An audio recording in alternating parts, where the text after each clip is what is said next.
Hello, BookTube. Well, we're going on with our library tour. This is Bookcase 291, Shelf 14A, subsection 32. And it's a bunch of science fiction that we're going to go through today, starting with this big thing. The Star Trek companion for the Star Trek The Next Generation. The Star Trek companion for the original show took off like crazy when it first came out. So they decided to do a companion for the Next Generation, even though nothing interesting happens in the Next Generation. So if you're a fan of the show, I would say go and find a copy of the companion for the final season. But instead, maybe psychotherapy. Instead, you never know. Then we'll move on to this is definitely maybe. This is the Strugatsky brothers, and it's as you can tell from the title, this is Soviet science fiction. So this is science fiction which is already an allegorical genre, written under Soviet censorship rule, where all fiction had to be allegorical anyway. So it's double the layer of allegory. In other words, virtually unreadable. Don't really know what it's doing in my library. Then we've got this thing here, Lynn Carter's classic collection, Kingdoms of Sorcery, which is just one great old sword and sorcery, high fantasy epic after another, including, if I remember correctly, it's been a while since I looked at this shelf, great excerpts from longer works.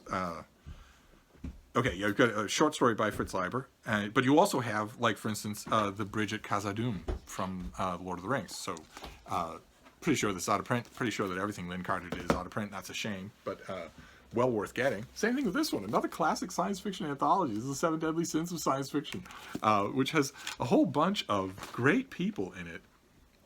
Each one, there's one story for every one of the Seven Deadly Sins. So you have Judith Merrill, Roger Zelazny, two by Fred Pohl. What are you going to do? And another one by Poul Anderson. But lots of fun. Lots of fun as an anthology. And then another anthology. This is just one character. This is Fritz Leiber. This is the best of Fritz Leiber. Has a bunch of his great stuff. This is a wonderful volume to have. Although you should, if you're a fan of old style science fiction and epic fantasy, you should have everything by him. Just scour used bookstores and yard sales and whatnot until you find it all. Then a classic, The Martian Chronicles, Ray Bradbury, and this neat little old Doubleday hardcover. Look at that. Martian Chronicles being, of course, classic science fiction, and Bradbury had the sense, the foresight, to make his version of Mars so heavily fantastical, not quite, but so heavily leaning towards the fantasy and away from the science, that the book doesn't hit you over the head with its inaccuracies. We know, of course, now 500,000 times more about Mars than we did when he wrote the book. But even so, as a fantasy of Mars, it won't stop you in your reading. It's bearable Bradbury. He wrote 565 books, and probably 14 of them are bearable, and this is one of them. Then The Cool War by Fred Pohl. This is unreadable nowadays, but was fun in its day. I don't honestly know what a fan of science fiction who was, for instance, born in the 21st century would think if they picked this up and just tried to read it. Maybe you'd like it. I don't know. I'm trying to think of things that would make you like it. The science is all outdated, of course, but then there's the dialogue, except Fred Pohl is terrible at dialogue. Then there's the scene setting, but he's terrible at scene setting. Then there's the pacing, but his pacing is awful. You get the impression that he doesn't even read his own books. So let's just move on, shall we? Let's see here. This next one is Rising Steam, a Discworld novel by Terry Pratchett. Less said, the better. Then this beautiful Barnes & Noble leather-bound classic edition of The Hitchhiker's Guide, the increasingly inaccurately named Hitchhiker's Trilogy, which this will have everything.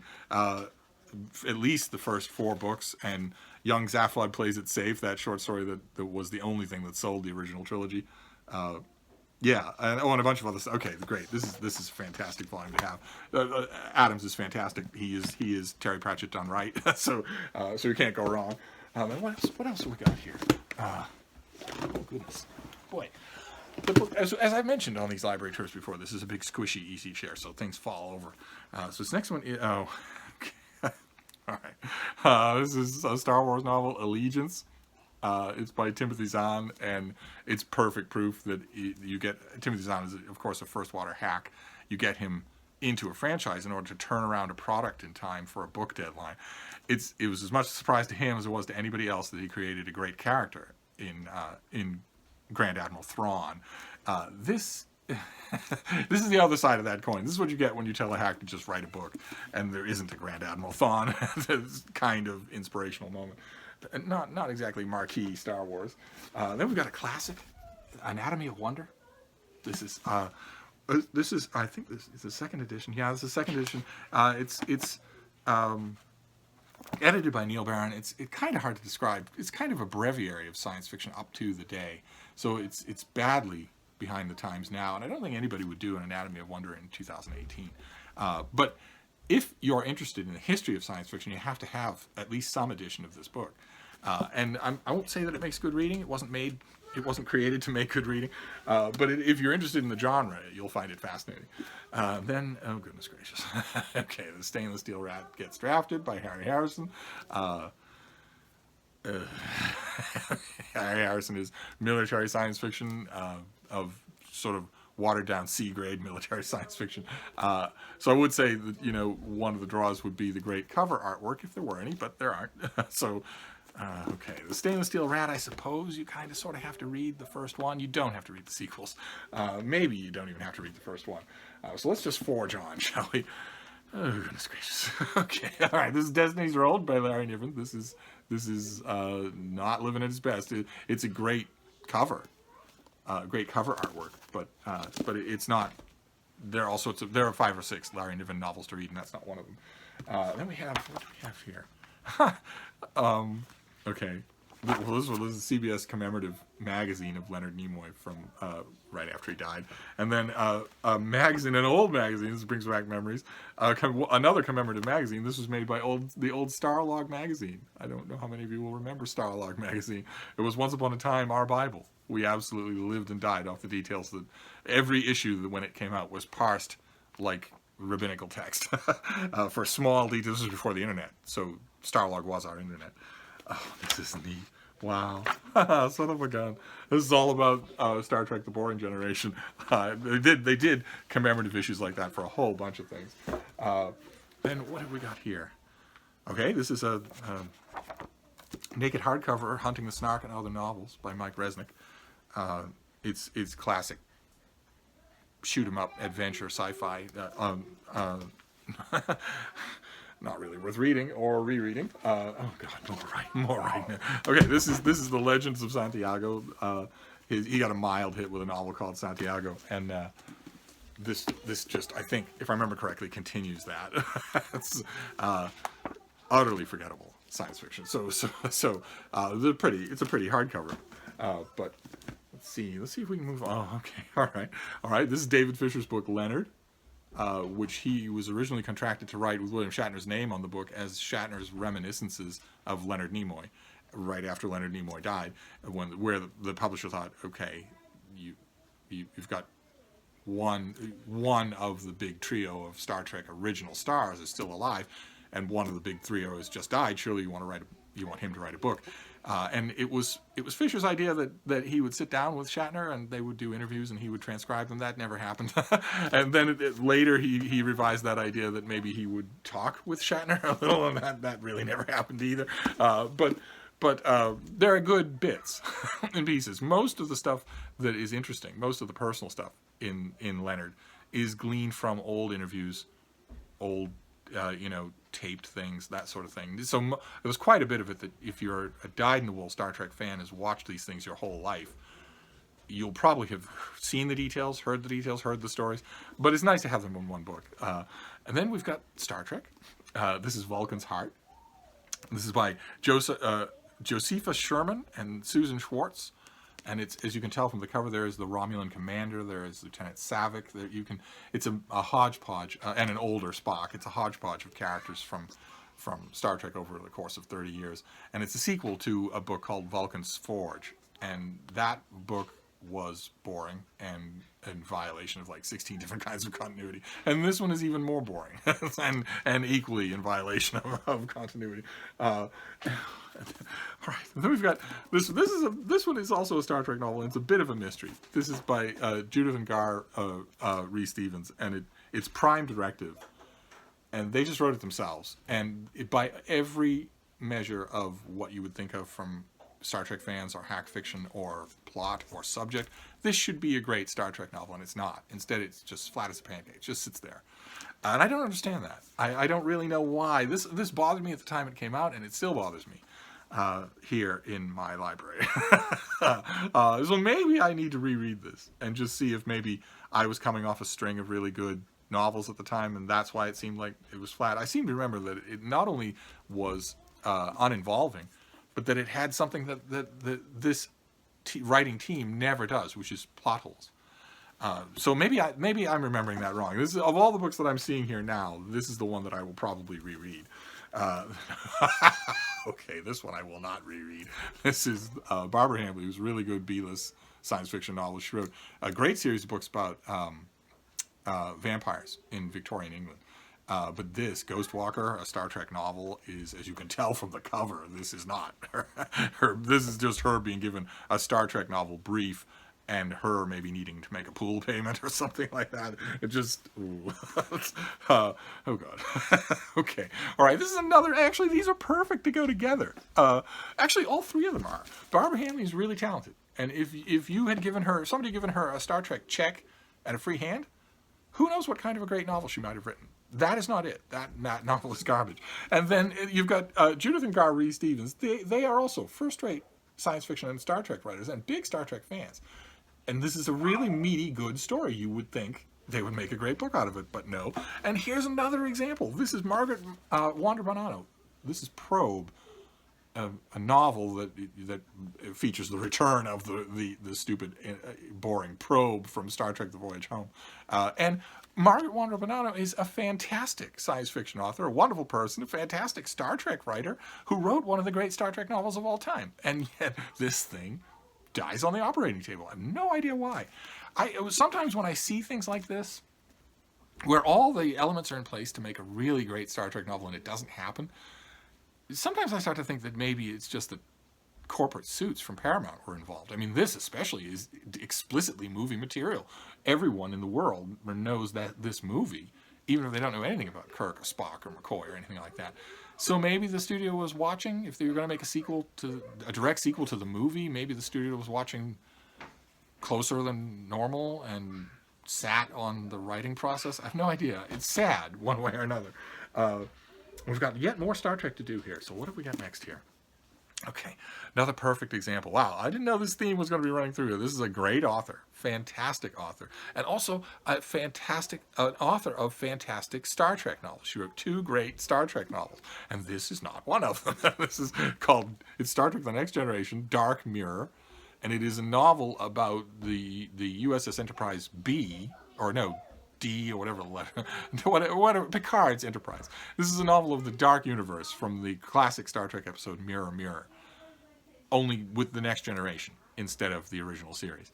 And Diane Duane should have knocked this out of the park, and instead it is a complete failure. And maybe that has nothing to do with the studio. Maybe that's just that there's no dramatic potential in the Next Generation itself. Maybe she had nothing to work with. You can't make bricks without dilithium, as they say in the 23rd century. I remember reading this when it first came out because I'm a Diane Duane fan, and I remember thinking the only interesting thing about this book is that the evil universe versions of everybody connected with the Next Generation except Worf are far more interesting than our alleged heroes. Then we have this. Oh God! Oh my God! This is Michael Jan Friedman. This is Reunion, which is supposed to be a psychodrama delving into the mind and past of Jean-Luc Picard. But since he's not interesting, the book just dies. It just sits there. Hoping for greener pastures here. Let's see. Oh, okay. All right. Okay, this is also by Judith and Garfield Reeves-Stevens. It has William Shatner's name on the cover, but I think they're named at least in his introduction or his acknowledgments, something. Yeah, okay, they're on the title page. He didn't write any of this; they did, but he had an idea. This is not the first book, but he had an idea for a kind of splinter canon, in which you can't tell William Shatner that he can't write a Star Trek novel, so you have to allow for that, but you can't allow any of his cockamamie ideas to become part of canon. So there was sort of a splinter thing. I think it went up to like 5 or 6 books where Captain Kirk doesn't die on Veridian 3. He is rescued, but it's a different Kirk. He goes about having different adventures of his own, and everything moves on from there. And they make kind of interesting reading, mainly because of the Reeve Stevenses, who are doing the writing and who are really good at character. So you kind of ignore the 800-pound starship captain in the room and just sort of read them for the fun of it. But they're fan fiction. They're not. Nothing in them is meant to be taken as having happened in real life. Then we have this. This is a little sad. This is Sarek by A.C. Crispin. And it's sad for two reasons. One, because it is a perfect continuation of the theme that's been running throughout here, where you have a first-rate writer who writes a dud of a book, probably for reasons beyond her control. Because she'd been given a plot outline that was really bad and told not to change it, because her prose, or her manuscript had been read over by lawyers and changed accordingly without her having any say in the matter, since she's already been paid. One way or another. This is a long stretch in the career of Spock's father, Sarek, including the moment when he learns that his human wife, Amanda, is dead. By every conceivable measure, this should be a great Star Trek novel, and it is incredibly bad. Just incredibly tedious from beginning to end, so that you're waiting for it to end, which is not how things should be, and it's not the way A.C. Crispin writes. And that's the other sad part, is that A.C. Crispin just recently died, so we don't have her anymore. In the Star Trek community, we don't have her anymore, smiling and teaching people how to write better. Then we've got these things, these great big things. Look at this set. These are the Voyages, the original series. These big hardcover things that go through each episode in minute detail. Set photos. You have a set director. Original plot twists. All the back scenes, gossip. So the stuff that you got a little bit of in Star Trek Lives, for instance, the classic fan book, Star Trek Lives, stuff like that. You got a little bit of it. This is an enormous amount of it, season by season. So you've got 1, 2, and 3. These just enormous things. Every dyed-in-wool original Star Trek fan, you could waste whole years probing through these things. The same thing with this. This is from Barnes & Noble. This is a beautiful thing that I reviewed, actually. I loved it so much that I wrote a review of it. This is Star Trek, the classic episodes. They did one of their classic leather-bound editions with the gilt pages and the sewn binding and the built-in bookmark, and the original artwork on the end pages, which is one of the things that annoyed me about this volume. If you see, you'll see Kirk, Spock, McCoy. Okay, you have to have all three of those. Who's the fourth one? It's Sulu. It's Sulu. It's not Uhura. It's Sulu. And that's kind of wrong. Not only because Uhura has as much screen time, she's an interesting character, but also because, Nichelle Nichols was the only staff member, the only cast member of the original crew to get a pat on the back and an encouragement from Martin Luther King. I would have liked that. But this is not all of the adaptations that James Blish did. He did one dutifully for every single original episode. This is sort of a pick of those, and it's full. But when I got it, I loved it. Of course, it was a trip down memory lane. But I would really like a second volume, and I'd like it if they'd continue it, because Alan Dean Foster's novelizations of the animated, the cartoon, the cartoon is just awful. It's just tooth-grindingly awful, except for the one episode that Dorothy Fontana wrote. But otherwise, his novels of those episodes are incredibly good, and he starts off by doing 3 episodes per volume, just adapting them from the scripts. But then he started to get the steam underneath him, and also fans were so hungry for Star Trek that those little novelizations of TV cartoons, started selling better than anything that the publisher had in that paperback line. They would ship a whole box of them to some bookstore in Iowa or Illinois, and it would sell out, which was unheard of. So they started letting Alan Dean Foster do 1 episode per book. He turned a 20 minutes of cartoon time into a 300-page book. And he did it. And it was wonderful. And I've often said that we ought to get somebody to do that for these episodes of the original Star Trek. I'm sure that Paramount would agree. They don't care about the original scripts anymore. There are movies that move beyond the original continuity. They have other irons in the fire. If they thought that they could make a pile of money by conscripting 2 or 3 popular science fiction authors to write whole novels, imagine a whole novel of Amok Time or The Trouble with Tribbles. It would be incredible. And I think they're missing an opportunity by not doing that. But in any case, I'm hoping for more. I'm hoping Barnes & Noble does more of these. And then we'll finish up on a high note, because I've been bashing these things left, right, and center. Finish up with two of the greatest Star Trek novels ever written. And the first one of the two is by Judith and Garfield Reeves-Stevens. It's Federation, in which Kirk and Picard come very close to meeting. Now, you're going to think that's old hat, because you saw them meet in Star Trek Generations, but this was before that. And it's wonderful. Because it's not only a story about Picard in his century, and it's not only a story about Kirk in his century, it's also a story about the Federation. It's as close as anybody has written so far to a narrative novel of the founding and life of the Federation, and it's amazing. All of the little bits and pieces of Federation history that we get teased in the original episodes. Colonel Green, Requiem for Methuselah has a character, Flint, who's been alive for centuries. He would have been there for some of it. Zephram Cochrane. All of that is woven into a novel that is incredible. I cannot recommend Federation highly enough. It's actually, you see it in hardcover all the time. It has been reprinted. It was in paperback, and it's been reprinted since then with a completely different cover. Doesn't look like this.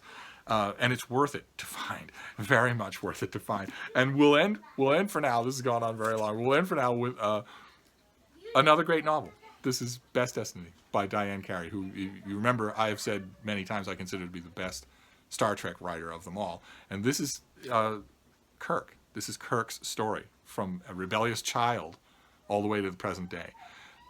For years and years and years, Star Trek fans were hoping for a gigantic novel by a science fiction author I won't name, but he often expressed interest. When he was drunk, he often expressed interest in writing such a book that he was going to call Kirk. Kirk. Along the lines of I, Claudius. He never did it, but Diane Carey was of the generation of fans who was always hoping for that book, and she ended up writing it. She ended up writing it herself. This is a fantastic Star Trek novel. Little light on science fiction, little light on action, but character, you can't go wrong. And there you have it. That's yet another shelf in my library tour here in my little house in Vermont. And I'll wrap it up now, and I'll see you soon. Thank you, BookTube.